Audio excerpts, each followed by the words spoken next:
Hi everyone, Trax Gaming, welcome to another video. The topic for this video on what realm is it the best to make gold, low, medium or high population. In my previous video I received a question.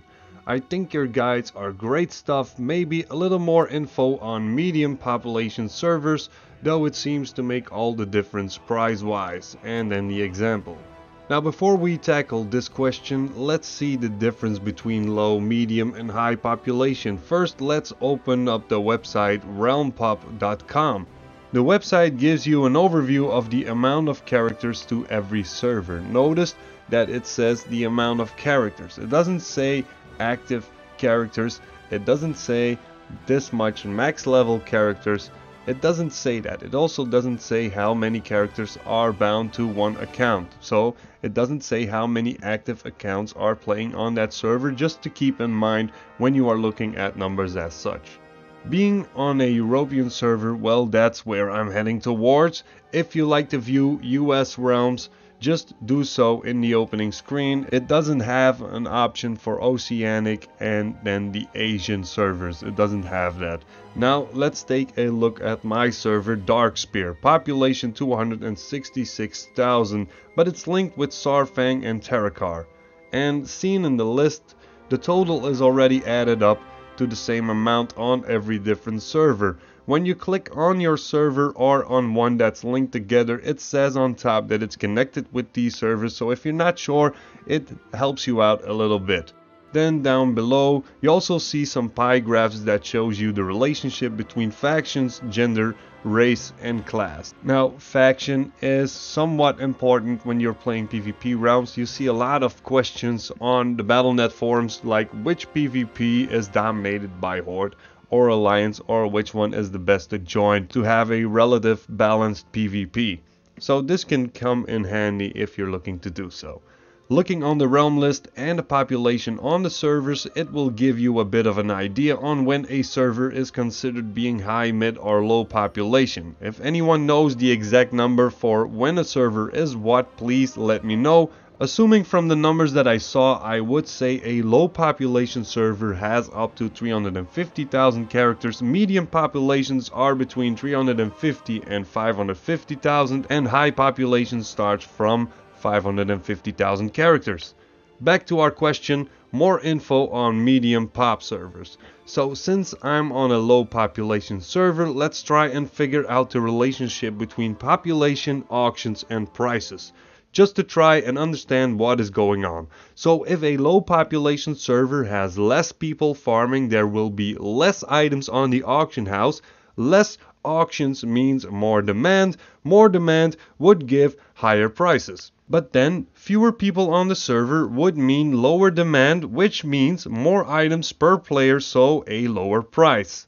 Not to bring in variables, less people playing means fewer raids, which means lower demand in consumables, which means a lower demand and lower prices. And then something else that's variable. PvP servers, player versus players, will make it harder to gather items, which means lesser items to gather since players would fight over it, means fewer herbs or and leather on the auction house, which means higher prices for materials, and that has an influence over the price of consumables and crafts. The same goes for either medium population and high population, but then the other way around. If more people are farming, there will be more items up on the auction house, and more auctions means less demand, and less demand would give lower prices. More people could mean more demand means fewer items per player, so higher prices. So prices are something crazy. It doesn't mean that you're on a low population server that your prices will be higher, and high population servers doesn't mean prices are cheap. But what I can tell you, there is a side to every story. Where the price may vary on a lot of servers, the relationship between items and a craft with those items would be more or less the same. So the price of crafting would be almost the same overall, meaning almost nothing. Cause that's how the market goes. People try and sell until almost all profit is gone. Now let's take a look at the difference in reagent pricing.